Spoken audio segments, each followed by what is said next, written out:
आज हम लोग एक नए टॉपिक की शुरुआत कर रहे हैं। वो टॉपिक क्या है? वो टॉपिक है आपका प्रोनाउन।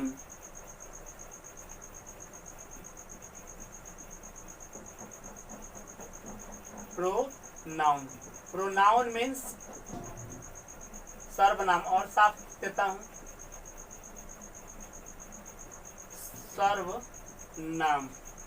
यानी प्रोनाउन को हम बिल्कुल बेसिक से पढ़ने का काम करेंगे, सीखने का काम करेंगे, समझने का काम करेंगे। यानी एक बार अगर हमने प्रोनाउन पढ़ लिया तो फिर हमें दोबारा पढ़ने की जरूरत ना पड़े। यानी इतना बेसिक से कि उसके बाद कुछ होगा ही नहीं, कुछ बचेगा ही नहीं। तो प्रोनाउन टॉपिक को पढ़ने से पहले हम ये जानते हैं कि प्रोनाउन आपको किस किस पॉइंट ऑफ व्यू से कितना बेनिफिट दे सकता है, आपके लिए कितना बेनिफिशियल हो सकता है। तो सबसे पहले इसके पॉइंट ऑफ व्यू की बात की जाए, पॉइंट ऑफ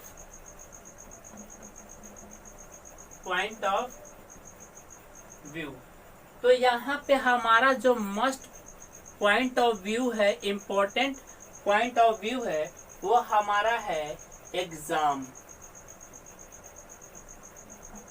हम क्यों पढ़ रहे हैं?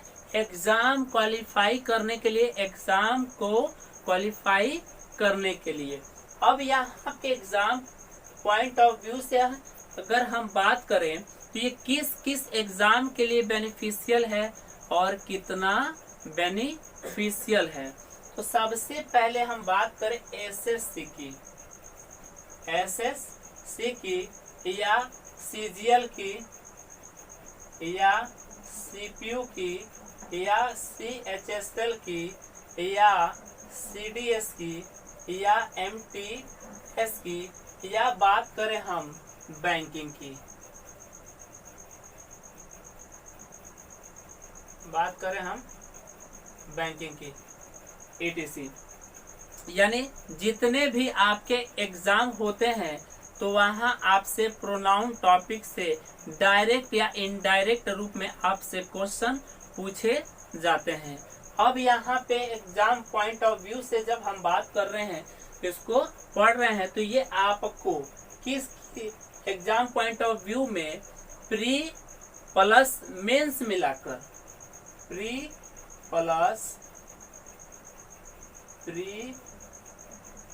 प्लस मेंस मिलाकर आपसे यहाँ से 10 to 12 मार्क्स के क्वेश्चन आपसे पूछे जाते हैं। अब यहाँ पे जब हमने एग्जाम के बारे में जान लिया तो अब यहाँ पे हमें अदर सेक्शन के बारे में भी जानना होगा, अदर पॉइंट ऑफ व्यू से भी हमें पढ़ना होगा, जानना होगा।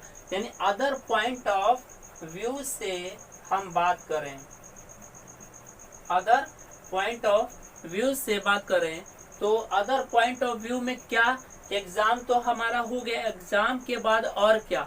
एग्जाम के बाद हमें प्रोनाउन पढ़ने की जरूरत और कहाँ पड़ती है, सीखने की जरूरत और किस सेक्शन में पड़ती है। तो यहाँ पे अदर में हम सबसे पहले बात करें स्पोकन सेक्शन की, स्पोकन सेक्शन की। तो स्पोकन सेक्शन में प्रोनाउन आपको 25 to 35% बेनिफिट आपको देता है, अब बेनिफिशियल आपके लिए होता है। अब यहाँ पे एग्जाम हो गया, स्पोकन हो गया, तो और कौन सा सेक्शन है? क्या और कोई सेक्शन रह जाता है? तो जब आपने एग्जाम देखा, स्पोकन देखा, तो यहाँ पे अब आपके लिए राइटिंग सेक्शन भी इम्पोर्टेंट है या आपके लिए महत्वपूर्ण है। यानी राइटिंग सेक्शन की बात की जाए, अगर राइटिंग सेक्शन की बात की जाए तो ये आपको कितना बेनिफिट देता है, कितना बेनिफिशियल आपके लिए होता है। तो ये आपके लिए आपको 65 to 75% आपको बेनिफिट देता है, आपके लिए बेनिफिशियल होता है। यानी अगर आप स्पोकन और राइटिंग दोनों को मिला दे तो यहाँ से आपको 100% आपको बेनिफिट मिलता है, आपके लिए बेनिफिशियल होता है, बेनिफिट मिलता है, बेनिफिशियल यहाँ पे होता है। यानी प्रोनाउन आपको चाहे एग्जाम देना है या स्पीकिंग करना है या आपको राइटिंग करना है, तीनों ही सेक्शन में आपके लिए प्रोनाउन टॉपिक इम्पोर्टेंट है। जब प्रोनाउन टॉपिक ये आपके लिए इम्पोर्टेंट है तो इसको क्यों ना हम बिल्कुल बेसिक से पढ़ने का काम करें, ताकि आज आपने पढ़ा तो आज के बाद आपको फिर दोबारा प्रोनाउन टॉपिक पढ़ने की जरूरत ना पड़े, समझने की जरूरत ना पड़े, यानी आपको दोबारा फिर कभी अलग से पढ़ना ना पड़े। तो इसे हम सीखने का काम करते हैं, समझने का हम काम करते हैं।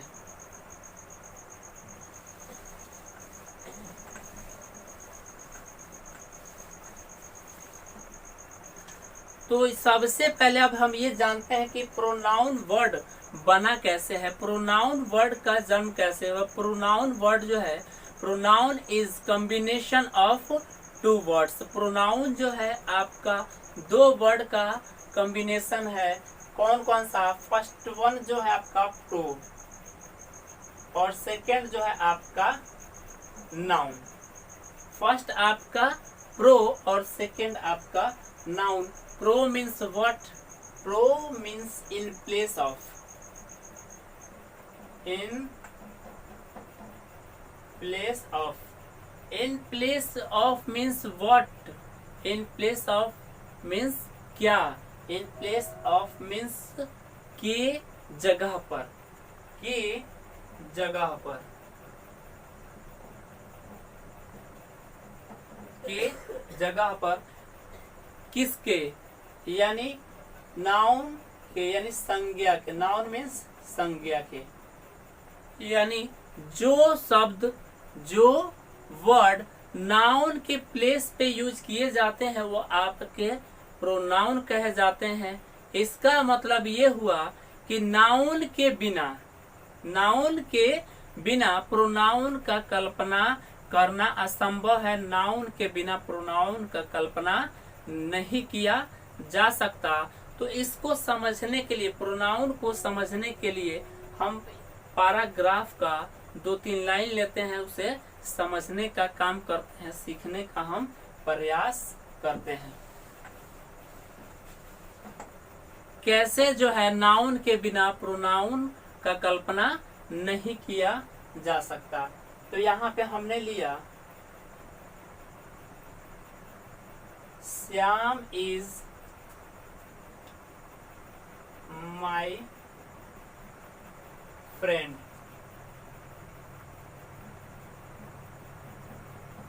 Shyam reads in my class.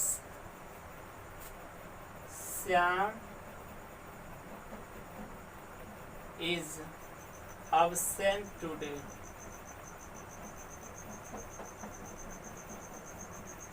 Absent today because Shyam's father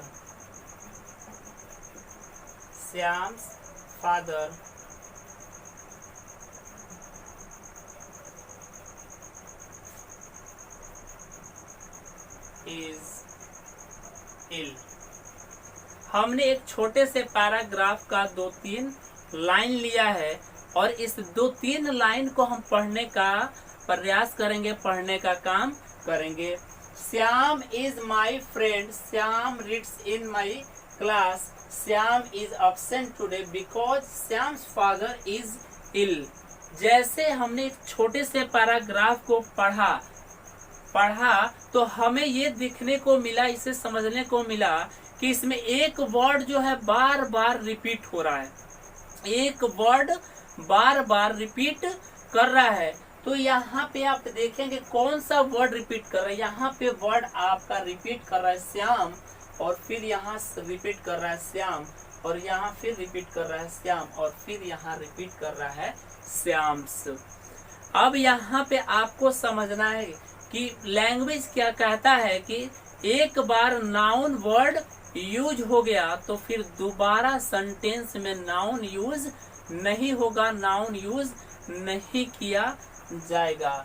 यानी यहाँ आप देखें तो श्याम आपका नाउन है, एक बार सेंटेंस में यूज हो गया, यानी यहाँ तक एंड तक आपका एक सेंटेंस हुआ। तो फिर जब अगला सेंटेंस यूज होगा, अगला सेंटेंस स्टार्ट होगा, तो वो वहां पे उस नाउन को रिपीट नहीं किया जाएगा, उस नाउन को रिपीट नहीं किया जाएगा। तो उसके जगह क्या रिपीट किया जाएगा, उसके जगह पे, उसके प्लेस पे जो कुछ यूज किया जाएगा, जो कुछ यूज किया जाएगा उसे हम प्रोनाउन कहते हैं। अब यहाँ पे इसके जगह पे हम यूज करेंगे ही, इसके जगह पे हम यूज करेंगे ही, और यहाँ पे फिर श्याम है तो श्याम के जगह पे हम यूज करेंगे ही, और यहाँ पे श्याम से तो यहाँ पे हम यूज करेंगे हिज, यहाँ पे यूज करेंगे हम हिज। यानी यहाँ पे आप देखेंगे जब उसके जगह पे आप यूज कर रहे हैं तो इसका मतलब ये है कि नाउन और प्रोनाउन, नाउन और प्रोनाउन दोनों के बीच में सिमिलरिटी है, दोनों के बीच में समानता है। अब यहाँ पे हम जानने का काम करेंगे कि दोनों के बीच में क्या सिमिलरिटी है और क्या सिमिलरिटी होनी चाहिए। तो यहाँ पे हम इसकी सिमिलरिटी को जानने का काम करते हैं। तो नाउन में हमने क्या लिया, नाउन में हमने लिया नाउन, और नाउन में यहाँ पे हमने लिया है श्याम, नाउन में हमने लिया है श्याम, और यहाँ पे प्रोनाउन में हमने लिया है ही। क्या हमने श्याम की जगह ही यूज किया है, तो क्या हमारा ही यूज करना सही है या गलत है, या उसके जगह हमें कोई और वर्ड यूज करना चाहिए। तो यहाँ पे इसके सिमिलरिटी को जानने का काम करते हैं, समझने का काम करते हैं। नाउन, नाउन का जो केस होगा, नाउन का जो केस होगा वही केस प्रोनाउन का भी होगा। यानी नाउन का जो केस होगा वही केस आपका प्रोनाउन का भी होगा। नाउन का जो पर्सन होगा, नाउन का जो पर्सन होगा वही पर्सन आपका प्रोनाउन का भी होना चाहिए। नाउन का जो जेंडर होगा, नाउन का जो जेंडर होगा वही जेंडर आपका प्रोनाउन का भी होना चाहिए। नाउन का जो नंबर होगा, नाउन का जो नंबर होगा वही नंबर आपका प्रोनाउन का भी होगा। नाउन के लिए जो वर्ब यूज किया गया होगा वही वर्ब प्रोनाउन के लिए भी यूज किया जाएगा। अब यहाँ पे हम जानते हैं कि क्या ये पांचों सिमिलरिटीज इस प्रोनाउन में है जो हमने लिया है। यानी श्याम आपका किस प्लेस पे है, श्याम का आपका कैसा केस है, सब्जेक्टिव केस है, ऑब्जेक्टिव केस है या पजेसिव केस है। तो श्याम आपका सब्जेक्टिव केस है, यानी सब्जेक्ट के प्लेस पे यूज है, सब्जेक्टिव केस है। तो यहाँ पे आप देखें ही जो हमने यूज किया है वो आपका कहाँ पे किया, सब्जेक्टिव प्लेस पे किया है। यानी यहाँ ही श्याम आपका सब्जेक्ट है तो यहाँ ही आपका सब्जेक्ट है, यानी आपका केस इक्वल है। पर्सन ये आपका थर्ड पर्सन है तो ही भी आपका थर्ड पर्सन है। जेंडर तो यहाँ पे ये आपका जेंडर मैस्कुलिन है या फेमिनाइन है। आपका श्याम वर्ड जो है आपका मैस्कुलिन जेंडर है या फेमिनाइन है, तो मैस्कुलिन आपका श्याम आपका मैस्कुलिन जेंडर है तो ही भी आपका मैस्कुलिन जेंडर है। अब यहाँ पे नंबर, तो यहाँ पे जो नंबर इसका है ये आपका श्याम सिंगुलर है तो प्रोनाउन यानी ही भी आपका सिंगुलर ही है। अब यहाँ पे इसके साथ वर्ब जो यूज किया गया है, क्या प्रोनाउन के साथ भी वही वर्ब यूज किया जा रहा है, यानी वर्ब यहाँ पे श्याम के साथ सिंगुलर यूज किया गया, तो प्रोनाउन के साथ भी वर्ब यहाँ पर सिंगुलर यूज किया गया। यानी आप श्याम की जगह अगर यहाँ पे आप राधा लेते हैं, अगर आप यहाँ पे राधा लेते हैं, तो यहाँ पे आपको ही, क्या आप वहाँ पे ही यूज करेंगे? क्या आप वहाँ ही यूज करेंगे? यहाँ पे आप देखें केस, अगर हम यहाँ पे श्याम की जगह, अगर मैं श्याम की जगह यहाँ पे राधा लिख दूं, अगर मैं श्याम की जगह यहाँ पे केवल राधा लिख दूं, तो क्या मैं इस राधा के प्लेस पे ही यूज कर सकता हूँ? क्या यहाँ पे ही यूज किया जा सकता है? तो यहाँ पे आपको इस सिमिलरिटीज को चेक करना होगा। नाउन यहाँ पे आपका राधा है, तो केस आपका सब्जेक्टिव है, तो ये आपका सब्जेक्टिव है। कोई पर्सन यहाँ पे आपका ठीक है, थर्ड पर्सन है, यहाँ पे आपका ही भी थर्ड पर्सन है। यहाँ पे आप जेंडर, आप यहाँ देखें जेंडर, जेंडर यहाँ पे राधा, राधा कोई गर्ल है, राधा कोई गर्ल है, तो गर्ल है तो फेमिनाइन जेंडर, और ही किसको इंडिकेट करता है? मैस्कुलिन जेंडर को। यानी यहाँ पे आपका जेंडर नहीं मिल रहा, जेंडर नहीं मिल रहा, तो यहाँ पे हमारा ही का यूज करना गलत होगा। यहाँ पे सी यूज करना हमारा राइट होगा, सी यूज किया जाएगा। अब वापस हम इस अपने राइट वाले सेंटेंस पे आते हैं। यहाँ पे हमने लिखा था क्या? श्याम।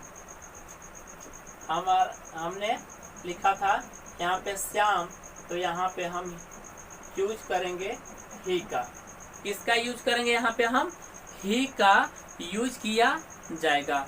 अब यहाँ पे इसके डेफिनेशन को हम जानने का काम करते हैं कि इसकी डेफिनेशन क्या होती है, इसको हम समझने का काम करते हैं। तो आप इस डेफिनेशन लिखें, आप इसकी डेफिनेशन लिखें।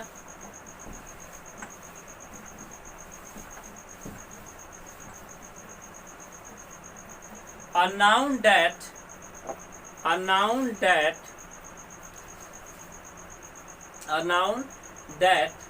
can stand for,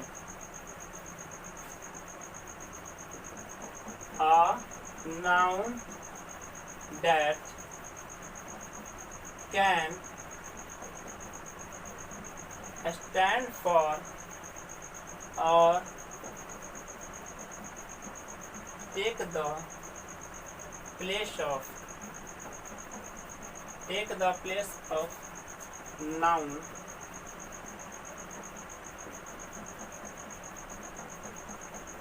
that has already mentioned in a sentence,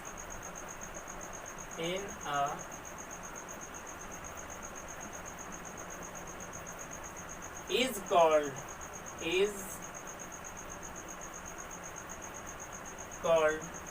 pronoun,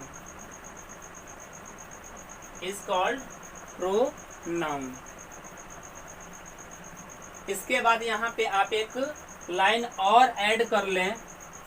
इतना लिखने के बाद में आप यहाँ पे एक लाइन और ऐड कर लें। The repetition of words, the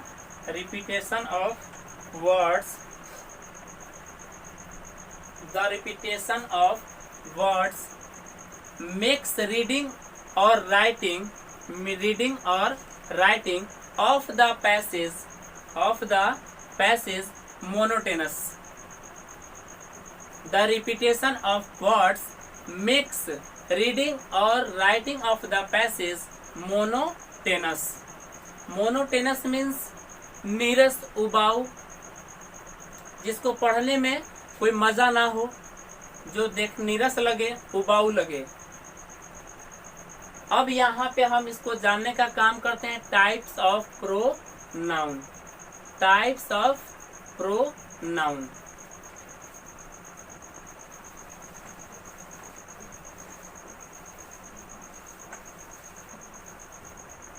types of, heading बना रहे types of pronoun.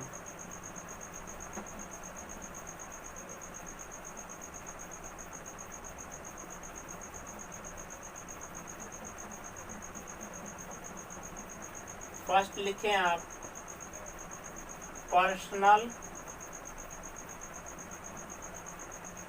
Pronoun. Second possessive pronoun.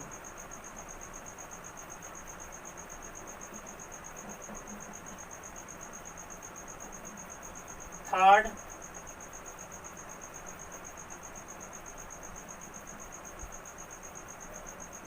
emphatic pronoun। Fourth demonstrative pronoun।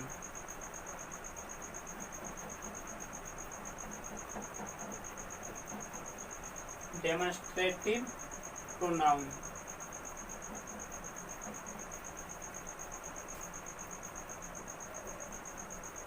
Fifth number लिखें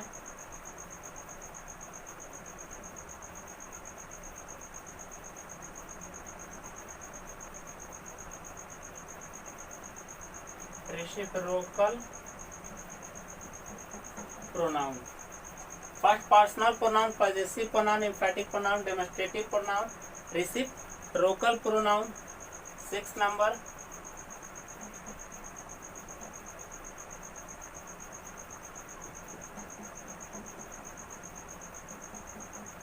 relative pronoun. 7 number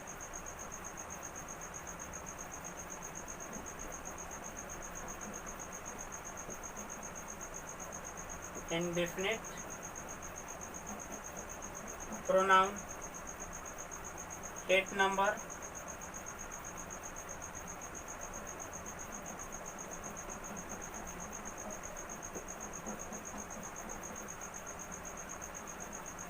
interrogative pronoun। 9 number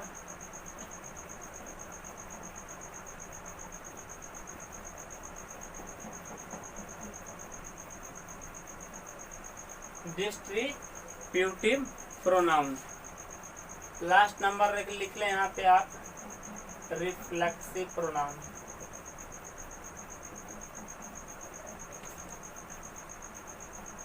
reflexive pronoun.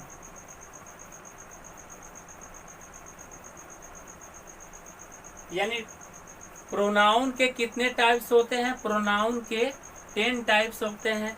कौन कौन से? First होता है personal pronoun, second possessive pronoun, POSSESSIV possessive pronoun, third एम्फैटिक pronoun, EMPHATIC pronoun, fourth demonstrative pronoun, fifth reciprocal pronoun, 6 relative pronoun, 7 indefinite pronoun, 8 interrogative pronoun, 9 distributive pronoun और 10 number आपका reflexive pronoun. अब इसे हम एक एक कर पढ़ने का प्रयास करते हैं, पढ़ने का हम काम करते हैं।